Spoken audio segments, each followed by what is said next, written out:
लाडकी बहीण योजना जेव्हा सुरू केली होती त्यावेळी त्या संदर्भातले काही निकष होते। त्या निकषाच्या आधारावर बहिणींना अर्ज करायला सांगितला होता आणि कागदपत्रांच्या पूर्ततेला वेळ लागेल म्हणून ही मुभा दिली होती की त्यांनी सेल्फ सर्टिफिकेशन करायचं, म्हणजे त्यांनी जे सांगितलं ते सत्य मानून आपण त्या ठिकाणी त्यांना लाडक्या बहिणीचा लाभ देणं सुरू केलं।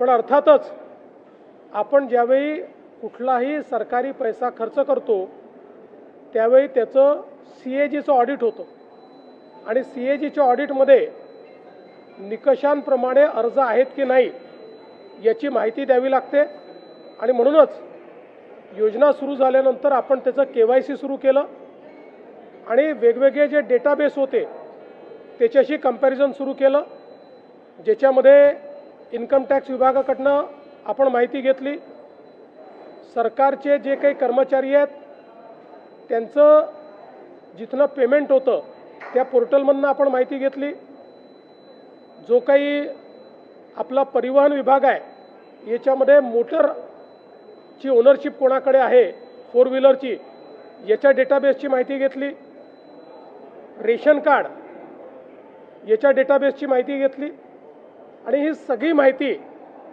आपण ज्यावेळेस कोलेक्ट केली त्यावेळी असं लक्षात आलं की 5 लाख लोक असे आहेत ज्यांच्या घरी सरकारी नोकरी आहे, 14,000 तर पुरुषच निघाले, जवळपास 10 लाख असे निघाले की ज्यांचं उत्पन्न 2.5 लाखापेक्षा जास्तीचं आहे। अशा वेगवेगळ्या डेटाबेसमध्ये जे लोक अपात्र झाले त्यांना आपण अपात्र केलेलं आहे। त्यासोबत आपण हे सांगितलं होतं KYC करून घ्या, म्हणजे जे काही माहिती तुम्ही सादर केलेली आहे ती आत्तापर्यंत सत्य मानण्यात आली आहे, आता त्याची कागदपत्र द्या। पण मोठ्या प्रमाणात KYC झाली नाही। आता एक गोष्ट आपण लक्षात घ्या की ज्यांना अर्ज करता येतो, सेल्फ सर्टिफिकेशन करता येतं, त्यांना KYC करता येत नाही असं मानणं काही योग्य नाही।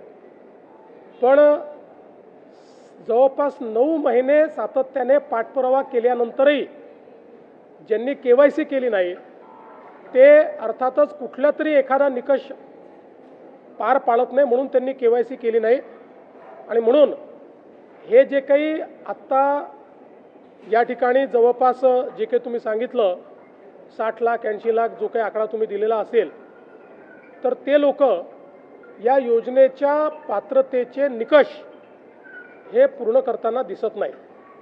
जवळपास 1,70,00,000 1,70,00,000 महिला, थोडं आकडा कमी अधिक असेल 3-4 हजार ने, पण 1,70,00,000 महिला ज्या आहेत या निकष पूर्ण पार करतात, त्यांची KYC झालेली आहे, त्यामुळे त्यांना लाडक्या बहिणीचे पैसे मिळतच राहतील।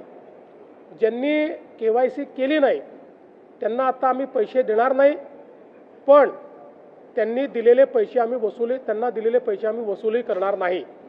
मात्र 14,000 ज्या पुरुषांनी पैसे घेतलेले आहेत त्यांच्याकडनं मात्र पैसे हे वसूल केले जातील। त्यामुळे नीट सायंटिफिक प्रोसेसने या सगळ्या गोष्टी केल्या आहेत आणि आजही यांच्यापैकी कोणी जर KYC करणार असेल तर आम्ही विंडो ओपन करायला तयार आहोत आणि त्यांना लाभ द्यायला तयार आहोत। आजही ज्यावेळेस आपण जेवढ्या लाडक्या बहिणींना लाभ देतो देशातल्या कुठल्याही योजनेपेक्षा आजही सर्वात मोठी योजना ही महाराष्ट्राची आहे। आजही देशामध्ये एवढा लाभ 1,70,00,000 कुठलंच राज्य देत नाही जे महाराष्ट्र देत आहे।